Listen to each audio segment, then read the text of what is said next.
दोस्तों आज की इस वीडियो में हम लोग वृत्त का क्षेत्रफल और वृत्त की परिधि निकालना सीखेंगे। अगर आप मैथ में कमज़ोर हैं तो बिल्कुल भी परेशान होने वाली बात नहीं है, क्योंकि इस वीडियो को मैंने कमज़ोर बच्चों के लिए ही बनाया है। आपको ज़रूर समझ आएगा। तो चलिए इस वीडियो को शुरू करते हैं।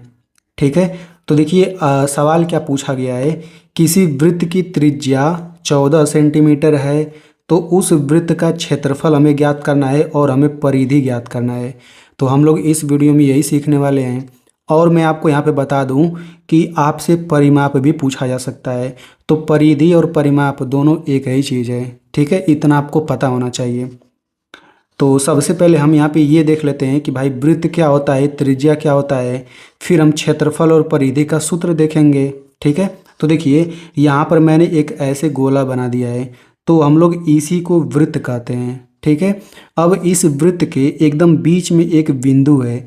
इस बिंदु को हम लोग वृत्त का केंद्र कहते हैं। ठीक है, अब इस केंद्र से बाहर तक अगर हम एक रेखा खींचें तो इसी रेखा की लंबाई को ही हम त्रिज्या कहते हैं। यानी कोई एक वृत्त होगा जिसकी त्रिज्या 14 सेंटीमीटर है, यानी कि इसकी लंबाई 14 सेंटीमीटर है। यहाँ से लेकर यहाँ तक लंबाई 14 सेंटीमीटर है। ऐसा ही कोई वृत्त होगा, तो हमें इसका क्षेत्रफल निकालना है, परिधि निकालना है। तो हम इन दोनों का सूत्र देख लेते हैं। ठीक है, तो देखिए वृत्त के क्षेत्रफल का सूत्र होता है पाई आर स्क्वायर, यानी पाई आर पे 2 घात। और वृत्त की परिधि का सूत्र होता है 2 पाई आर। ठीक है, तो अगर आपको सूत्र याद है तो आप आसानी से क्षेत्रफल और परिधि निकाल सकते हैं। तो इसमें अब हम समझते हैं सूत्र में पाई क्या चीज़ है, आर क्या चीज़ है। ठीक है, तो यहाँ पे सबसे पहले हम लोग आर को समझ लेते हैं, आर क्या है। ठीक है, तो देखिए त्रिज्या को इंग्लिश में रेडियस कहा जाता है। यानी कि हम त्रिज्या को स्मॉल आर से दिखाते हैं, क्योंकि त्रिज्या को इंग्लिश में रेडियस कहा जाता है, इसीलिए स्मॉल आर से दिखाया जाता है। ठीक है, यानी इसमें आर जो है ना त्रिज्या ही है। तो यहाँ पे त्रिज्या 14 सेंटीमीटर दिया है, तो हम यहाँ पे सबसे पहले लिख लेते हैं कि आर बराबर 14 सेंटीमीटर दिया है। ठीक है, अब हम क्षेत्रफल का ये सूत्र लगा लेते हैं, तो पाई आर स्क्वायर सूत्र हो गया। अब देखिए यहाँ पर हम लोग इसको ऐसे लिख सकते हैं, पाई बीच में कुछ नहीं तो गुणा माना जाएगा। आर पर 2 घात है, इसका मतलब होता है आर गुणा आर। ठीक है, मैं आपको समझाने के लिए ऐसे लिख रहा हूँ। ठीक है ना, आर पे 3 घात रहता तो आर को हम 3 बार लिखते हैं, आर गुणे आर गुणे आर। अब हम इसमें समझ लेते हैं पाई क्या चीज़ है। पाई को समझना बहुत ही ज़रूरी है। तो देखिए पाई जो होता है ना, पाई एक भिन्न होता है, इसको आपको याद रखना है। पाई बराबर होता है 22/7। ठीक है, पाई बराबर 22/7 होता है। यानी कि हर एक सवाल में पाई की जगह पे हम लोग 22/7 ही रखेंगे, ये भी आपको याद होना चाहिए। ठीक है, तो चलिए इस सवाल को हम लगाते हैं। तो पाई के जगह पे हम क्या लिखेंगे, ये हो जाएगा 22/7, फिर गुणा आर। आर आपका दिया हुआ है 14, तो हम लोग यहाँ पे लिख लेते हैं 14, फिर गुणा लगाइए, फिर आर है, यानी आर बराबर फिर वही 14 हो जाएगा। ठीक है, अब हम इसको हल करेंगे तो आंसर हमारा आ जाएगा। अब देखिए यहाँ पर ये बटा है, बटा के ऊपर 22 है, बटा के नीचे 7 है। ये भी बटा के ऊपर ही माना जाएगा, ये भी बटा के ऊपर ही माना जाएगा, यानी कि बटा के नीचे केवल 7 ही है। तो अब हम क्या करेंगे, देखेंगे 7 के पहाड़ा में ये 22 आता है क्या, तो 7 एकम 7, 7 दूना 14, 7 त्रिक 21, 21 पहाड़ा में आता है, 22 नहीं। अगर 7 के पहाड़ा में ये आता तो हम इसको काट सकते हैं। अब देखिए 7 के पहाड़ा में 14 आता है, 7 एकम 7, 7 दूना 14, यानी इसको हम काट सकते हैं। तो 7 के पहाड़ा में 14 आता है, कितनी बार में, 2 बार में आता है, तो 7 दूनी 14 हो गया। अब हम 7 को भी काट देंगे। ठीक है, अब इसको काटने का मतलब क्या हो गया, इसको काटने का मतलब ये हो गया कि 14 की जगह पे 2 आ गया है। ठीक है, तो अब बाकी बचा हम लिख लेते हैं, ये हो जाएगा 22 और ये यहाँ पे 2 है और यहाँ पर 14 है। अब हम तीनों संख्याओं का गुणा करेंगे, हमारा आंसर आ जाएगा।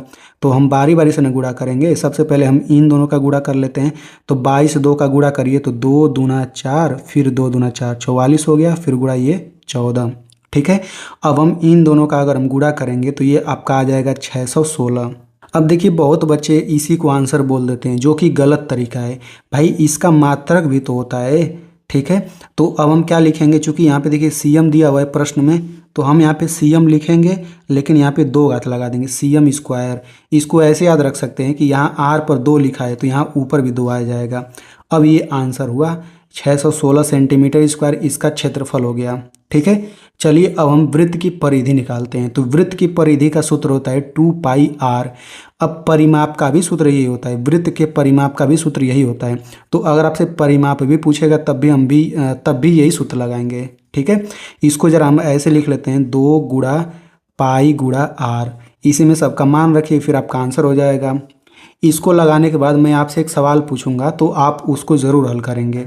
चलिए मान रखते हैं, तो ये हो जाएगा 2 गुणे पाई, पाई तो आपको याद रखना है 22/7 होता है, फिर गुणा आर, आर प्रश्न में दिया है 14, तो हम लोग यहाँ पे लिख लेंगे 14। यहाँ पर भी बिल्कुल वही चीज़ करेंगे, बटा के ऊपर 2 भी है, 22 भी है, 14 भी है। तो 7 के पहाड़ा में 2 आता है क्या? नहीं। 7 के पहाड़ा में 22 आता है क्या? नहीं। 7 के पहाड़ा में 14 आता है, यानी 7 से 14 को हम काट सकते हैं। तो 7 दूना 14, 7 भी कट जाएगा। अब जो जो बचा है लिख लीजिए, 2 गुणा 22 गुणा 2। ठीक है, अब हम क्या करेंगे, सबसे पहले इन दोनों का गुणा करेंगे तो ये आपका हो जाएगा 44, फिर ये यहाँ पे 2 बचा। अब हम इन दोनों का गुणा करेंगे, 2 चौक 8, 2 चौक 8। अब ये आंसर नहीं हुआ, इसका मात्रक भी तो चाहिए, तो हम लोग यहाँ पे केवल CM लिखेंगे, यही आपका आंसर हो जाएगा। देखिए यहाँ पर R के ऊपर कुछ नहीं है, तो यहाँ CM के ऊपर कुछ नहीं है, यहाँ पर R के ऊपर 2 है, तो यहाँ पर भी 2 आ गया। तो ऐसे इसको आप लोग याद रख सकते हैं। ठीक है, और मैं आपको बता दूं, अगर आपको क्षेत्रफल वाला सूत्र याद है तो ये भी याद हो जाएगा। मैं ट्रिक बता देता हूं, देखिए यहाँ पे 2 ऊपर है, समझिए यही वाला 2 उठ करके आगे यहाँ पे आ गया है, तो 2πr ऐसे सूत्र बन जाएगा। ठीक है, यानी केवल एक सूत्र याद है तो ये वाला याद हो जाएगा। तो आई होप आपको अच्छे से समझ आ गया होगा। चलिए अब मैं आपसे यहाँ पे सवाल पूछता हूँ। ठीक है, तो देखिए यहाँ पर एक वृत्त है, इसकी त्रिज्या 21 सेंटीमीटर दिया हुआ है। आपको क्षेत्रफल और परिधि निकाल करके आंसर कमेंट करना है। और मैं आपको बता दूं, इस वीडियो को अपने दोस्तों में ज़रूर शेयर करिए, क्योंकि आपको फ़ायदा हुआ है तो उसको भी फ़ायदा हो जाएगा। और मेरी मेहनत के लिए इस वीडियो को एक लाइक कर दीजिए।